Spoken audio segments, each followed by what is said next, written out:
Hello from Boom-Millennial The Podcast, where every week Lauren Marsicano and her dad, Tom Manno, discuss the generational gaps.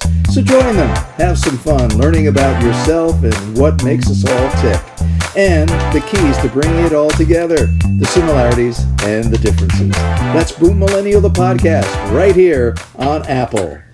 Hey everybody, welcome again. To Boom-Millennial The Podcast. That's Lauren Marsicano, a.k.a. the Networking Maverick, a.k.a. that's my daughter. Yay. I'm Tom Manno, a.k.a. Fasha. Fasha. I'm her dad. That's right. And we're here to tell it like it is, like it should be, like it may be, like it could be, but we're here to have some fun. And Lauren, we're excited. This is show number 3. Lucky number 3. Everything good comes in threes. That's what I like to say. Absolutely. Yeah. So I understand that we've continued to receive some good feedback. Yeah, I really love anyone that's reaching out to us on Instagram at Boomillennial. Reach out to us, slide into our DMs, comment on the recent show. Let us know if you have upcoming topics. Subscribe, follow us. You are now part of our hashtag podcast fam. Boom on. Family. Ooh, ooh, ooh. All my sisters with me. Sisters, brothers, non-binary individuals, you all welcome. All right. I love it. Yeah, episode 3. And we always got to start with a dad joke. It's my favorite. Yeah. Have you ever heard of the pocket fisherman? I don't know, but it sounds a little fishy. Well, first of all, I didn't know that people could fish in their pockets. So I had no idea. Yeah. Well, that's the funny side of it. But the serious side is there's a fellow by the name of Ron Popeil who had Ronco marketing. And he was the guy that did Popeil Pocket Fisherman. He did the Vegematic. I've heard of that. That I've heard of. Vegematic. Yeah, we might have had one. The Slice-O-Matic, same type of concept. So he recently passed away this past July.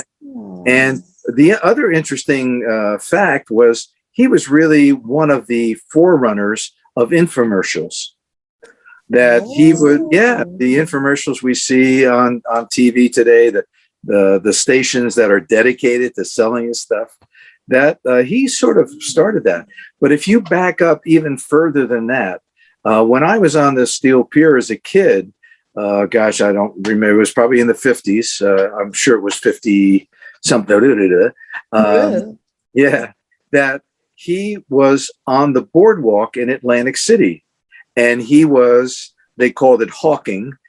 Selling. He was a pitch man on the boardwalk in Atlantic City. Now, when I was that age, I didn't know anything about it. I saw they had the setup, and they had the microphone, and the speakers were out there. People would stop by, and he would be selling these I think there was Slice-O-Matic at that time, but I think he actually talked about culture and generations. He's really responsible for infomercials, I think, and the pitch man. Things we see on TV where people come in and pitch. Again, this generational stuff is, those are old ideas that are new again. There's a TV program that's just dedicated to people coming on and pitching their product, right? Yeah, well, QVC's around and everything too. And then you've got the investors who buy into the people that are pitching their. Oh, the Shark Tank. Yeah. So here we are from 1950 in the Boomer generation. And now we're into whatever generation we're into now. Alpha. We still have some conversation about that. And then the other note is that I don't remember what years, but Ed McMahon, who was with Johnny Carson, for many of the listeners don't know who that was, but the Tonight Show with Jimmy Fallon was the Tonight Show with Johnny Carson originally.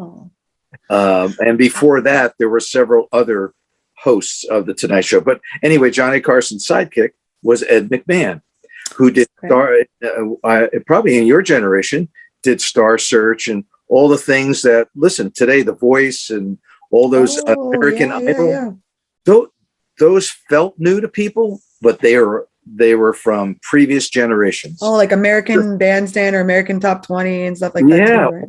all of that just goes over and over and over, and it just, what's old is new. Is new again. Ron, he passed away. He was 86 years old. Ed McMahon did pitching on the boardwalk in Atlantic City.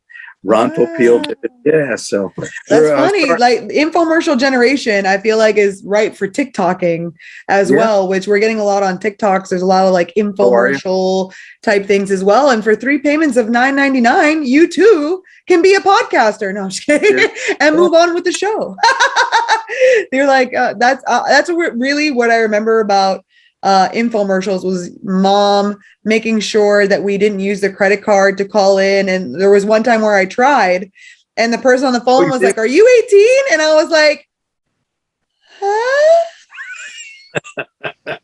Speaking of mom, we say this on every podcast, but every time we are going to have her critique each one of these, and then we're going to have that segment that says, here's the truth. Here's mom's Mom speaks or something. We're gonna do it in between episodes, maybe after like 4 or 5 episodes. We'll have mom do like a recap bloopers or something like that, where she's like, I'm the mom, I'm the mama, and here's how it really went down. Yeah. So anyway, we are, this is our third, and we're very excited. 3. Yeah, we've heard some good things, and then you always give the pitch about how to get in touch with us, or I think people would usually do that at the end. But we're really excited. I think we not only do we love each other, but we have similarities in understanding, and we have differences in understanding. And I think that's kind of what we talk about and have some fun doing. So what's on the show today? And that's the agenda. You nailed it. So that's the agenda. Wait. Uh-oh. Oh, almost forgot. The disclaimer. Yeah. Give it to me. Lay it on me. I love it every episode. Let me see. Oh, here we go. Ready? There it is.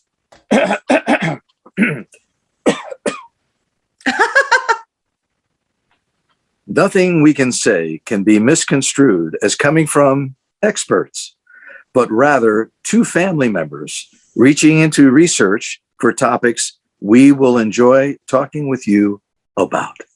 And thank you. Hashtag lawyered. Yeah, it's just our opinions.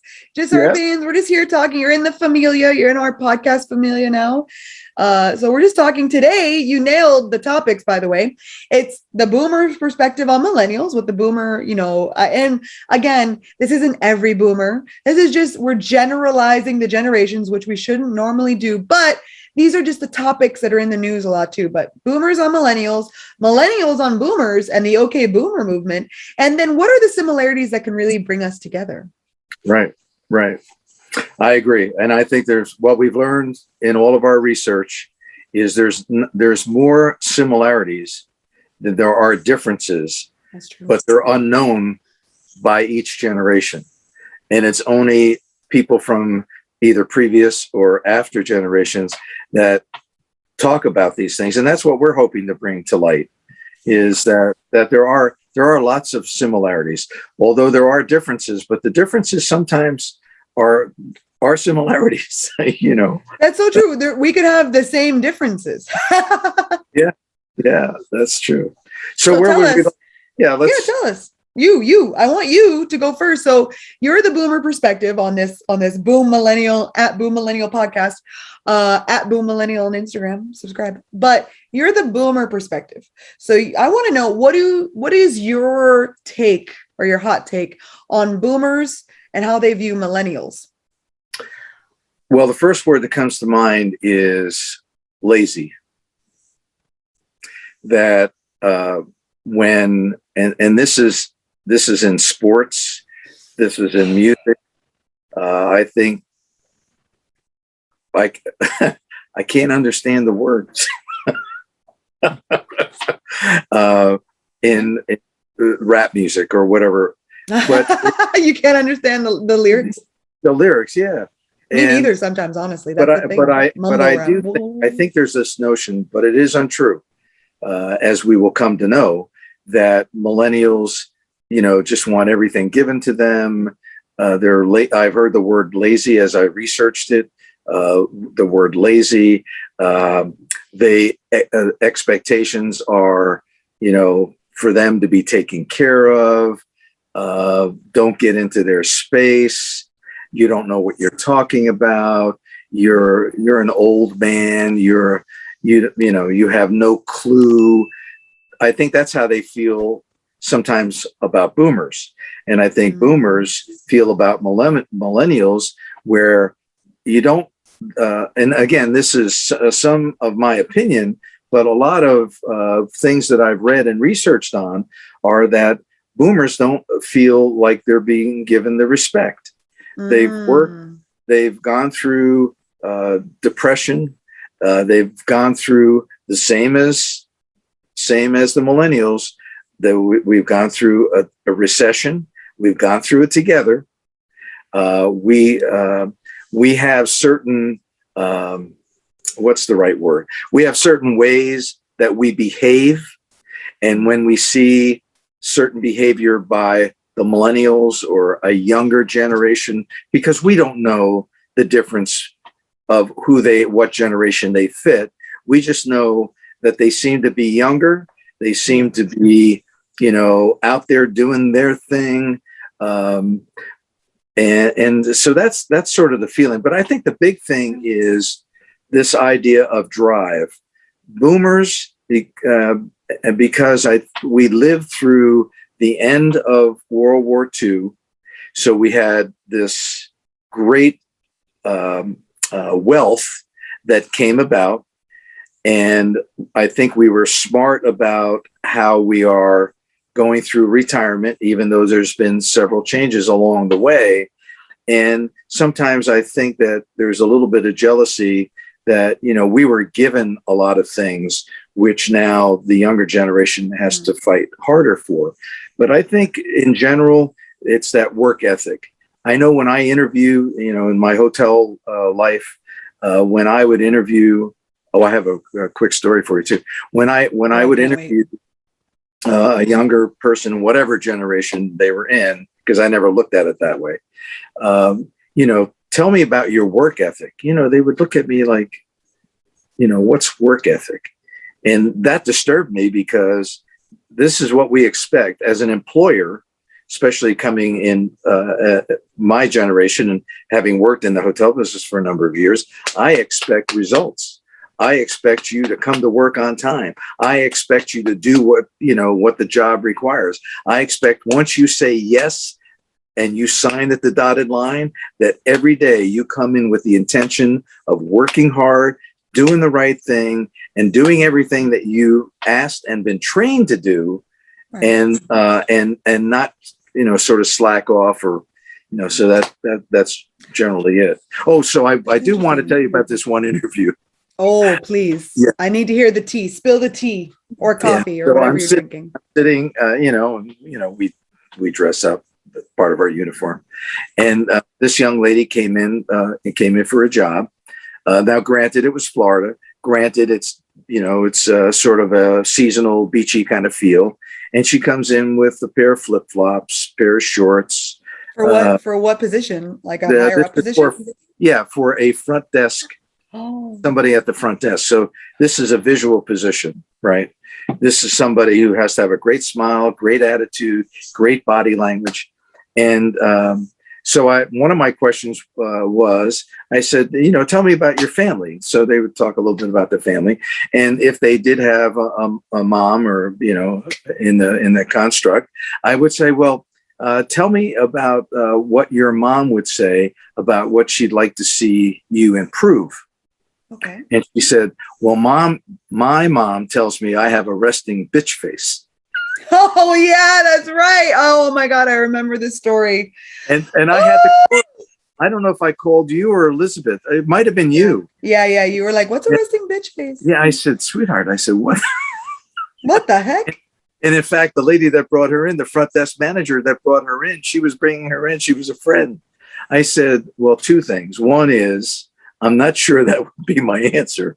Number two, I wouldn't look like that if I want a front desk position at an upscale, hotel. But anyway, that's my story. So I think in a long story crazy. I would never do that.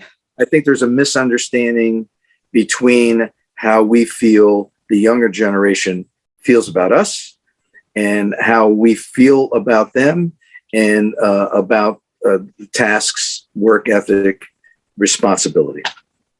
So that's so interesting. So I want to talk. So that's the boomer and millennial. So I want to talk about the millennial on boomer, kind of a little response to that as well. And what I hear, because again, these are just generalizations. It is not everyone in these generations doesn't subscribe to these views.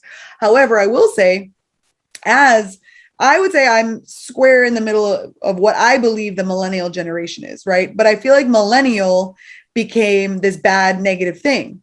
Like, oh, you're just a millennial. You're entitled. That's the word I always heard. You're entitled. Right. Right. But I think it's so interesting because it was the baby boomer generation that told us we can be anything we want to be. Right. Like when I was growing up, I was told it didn't matter that there was no female Supreme Court justices or females in outer space or whatever.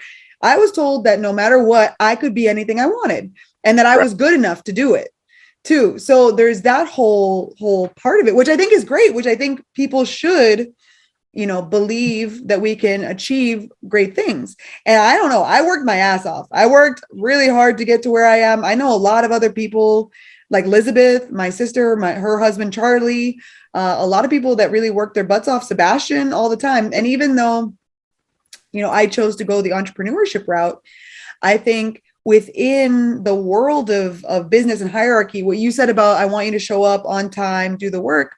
I think there's always, not always, but I think the way millennials view baby boomers is that you lived to work, right? You live, like we see you, like I saw you, granted, I was lucky we had mom at home, but when I was growing up, I was like, why does dad work so much? Like, we didn't see you for the first, for me, the first 6-7 years, I didn't see you very much. Elizabeth, it was 12 years. But I always grew up thinking, I don't want to live like that. Like, I don't want to live to work. I want to work, to live and be able to go on trips and be able to enjoy my life because I was told that that's what I should get. So I don't know if that's where, maybe the entitlement where I don't want to, and I think a lot of us don't want to die in the same job. We don't want to show up and leave and, we want to get the payment that we want to get. We want to be respectful. I don't know. A lot of us want to be respectful, but I think the key thing you said, which I love, is about respect. I think we just want mutual respect. I think that there's this idea that respect has to be earned by the younger generation. And until we prove ourselves, no one respects us. But I don't think that's not how I was taught by you and mom. I was taught that we respect everyone first, right? That we respect each other and then they can lose it. They can lose our respect, right? Like if someone loses your trust.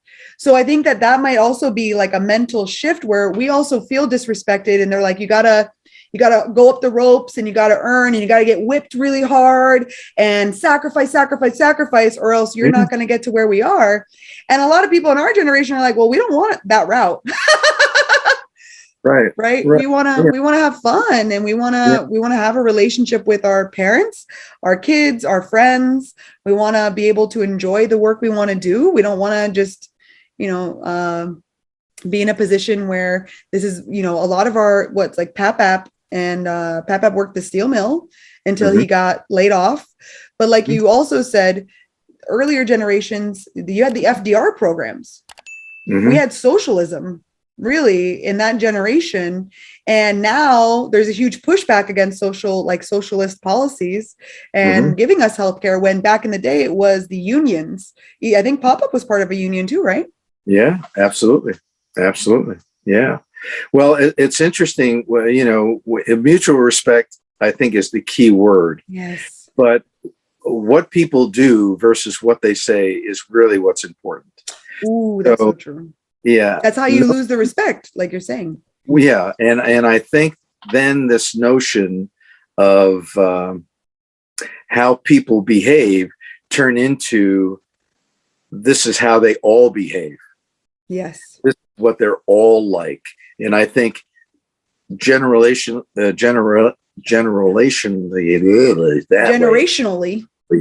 thank you very much.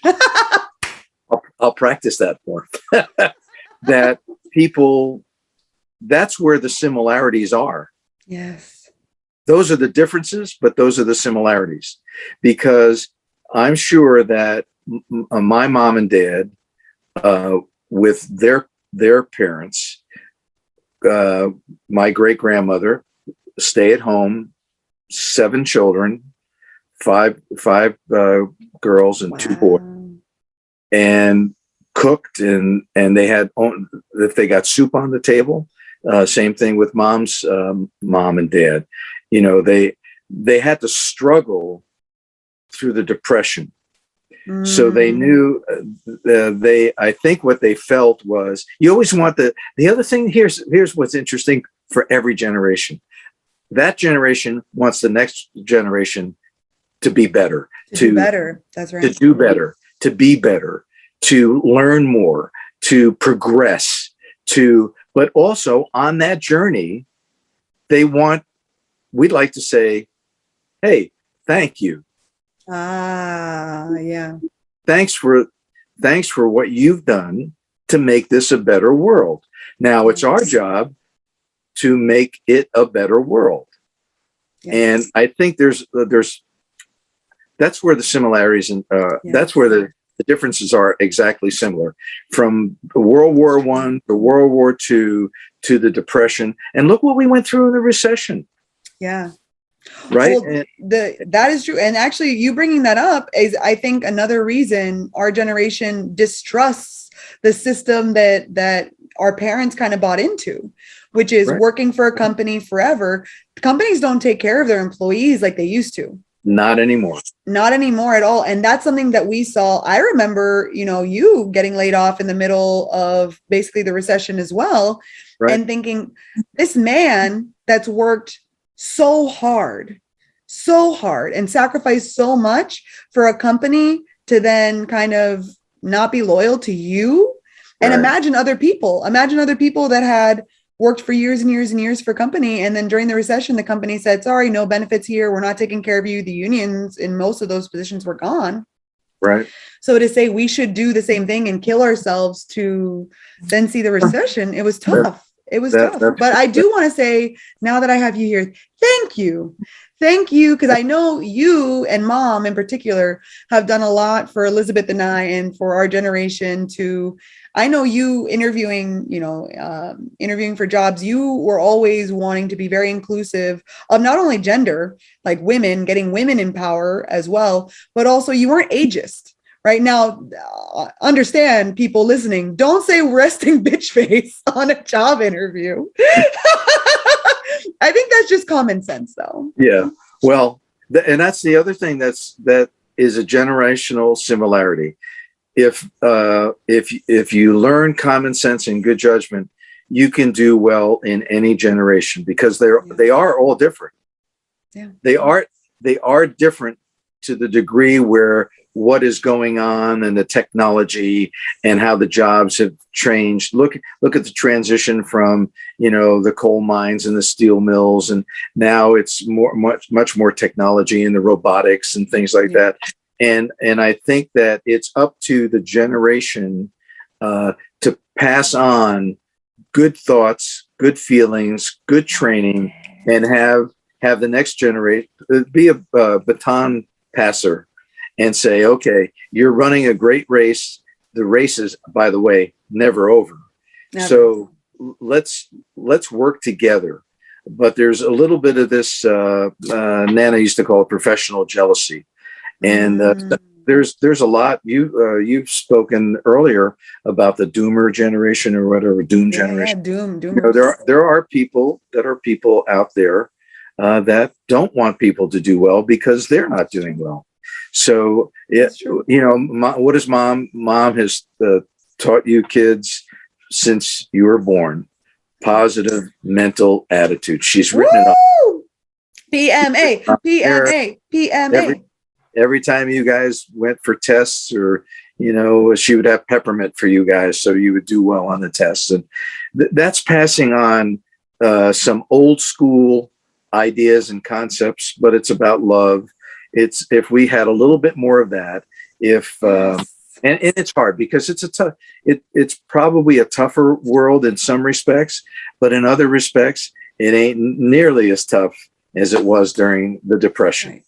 Right. So, and I think we have to be careful of that because, look, for example, in sports, rules change. So there's the old guard, you've heard these expressions, old guard, new guard. The old guard sits there and goes, well, you got that kind of equipment. We didn't have that kind of equipment. We would go with a broken leg, and, do all I'd those walk 10 miles to school in the snow with no shoes. Like, what? Why? That just seems, why should anyone do that? No one should do that. Right. Yeah. So I think that's true. That's very true. And what you're saying. Yeah. So I hopefully when we're talking about these things, some of these things click in for people, and maybe there's a modification in behavior, there's a modification in understanding, because if each generation did that, I think things would certainly be much, much better. And then the whole social beings now of all of this communication that's out there, there's always in our generation, probably my parents and probably what's on your mind is on your tongue. Well, you see where that gets you. Oh yeah, well that's true. Right. Well, I mean, we see that all the time in politics too, not to get super political, but I think another big difference between our generations are the boomers, they're controlling the Senate and the House. So millennials don't really see our representation in government. So I think that's all. And forget about Gen Z. Like there's no one Gen Z really that's in there, maybe in some states and locally. But I think that's another huge difference. But that's the problem with identity politics. When you buy into identity politics in one way or another, instead of what you're saying, staying curious, learning about each other, being open, and seeing where are the strengths that we can pull from each other, because the people are the biggest commodity, whatever generation you are. Right. Absolutely. That's what I think, because from you, that's why I want to do this podcast, because you have just a wealth of experience and information, right? From a different generation. You have a different perspective than me, and I can learn from Gen Z. I talk to Gen Z people about social media or the latest technology and apps, or Sebastian, in his gaming community, making video games. Gen Z is on the forefront. I don't know anything about coding. Yeah. Right. So if we look and stay curious what each generation has to offer each other, I feel like we can move society forward and make it better, which is what I mean, millennials, Gen Z, Gen X, that's one of the biggest things we invest in, is actually how do we make this world better? Right. Well, an example in the hotel business is, as an old guy, everybody is younger than me. I was generally the oldest person on the team, on the executive team in the hotel. And I had to be very, very alert and curious as to what others were thinking and what they were doing. Because if I want to stay true to what I think, which is I'm not the smartest guy in the room, and I want to learn from the others, I think too many people think they're the smartest and know the most. And I think if we have a little humility and we learn humility, we'll find that we can learn a lot more faster and be more curious and get people on each other's other side. I remember as a GM, I never liked town halls because I always thought there was just a few people who would be angry about something, and that would kind of taint the whole thing. But I did have coffee as a GM, and I did one-on-one. So somebody come in for 10 minutes and I would listen, and sometimes they would affect policy. And when they saw that it affected policy, then they knew that they had a voice. And I think it's not what you say, it's how you say it. It's not what you do, it's how you do it. Now those are real old expressions. But I think the concept is again generational. I think you could say the same thing. Maybe you say it differently. Maybe you use different words, but it's the same concept. Work together. If you're going to work together and play together, you'll accomplish more. And that's where it's at. That's thousands of years old, I'm sure. Well, that's it. And that's why things like "Okay Boomer," which took over TikTok, the saying like "Okay Boomer" was really in clap back to being called entitled, not having a voice in our government, or feeling like we don't have a voice, not feeling like we have a voice in our lives in business. So I think "Okay Boomer" was kind of the clap back to taking the power back, right? To say it, but that doesn't move the needle forward. So I love what you said, coming together, mutual respect, and then finding the similarities, where the common ground we can relate, and how can we pull out each other's strengths. I think that's where everything comes together. So I think that's great. I love it. That's where the Boom Millennials bridging the gap every time. And now I want to get to my favorite new segment, my favorite segment you do each episode now. Get into it. I love it. Okay. Let me see. My favorite segment about it, throwbacks. Parents say the darndest things. Don't they though? Well, before that, it was the kids. And the kids became the parents. So now it's... There you go. Full circle. Yeah. All right. So what parents say the darndest things about irony. Keep crying and I'll give you something to cry about. Hurts donut. The Hurts donut. Or parents say the darndest thing when they talk about weather. This room of yours looks like it was hit by a tornado. Ooh, how long is it going to take FEMA to clean that up? Oh, this is one of my favorites because I actually heard this personally from Papa. When parents say the darndest things about the circle of life. I brought you into this world and I can take you out. Ooh, try me, Boomer. Those are generational too.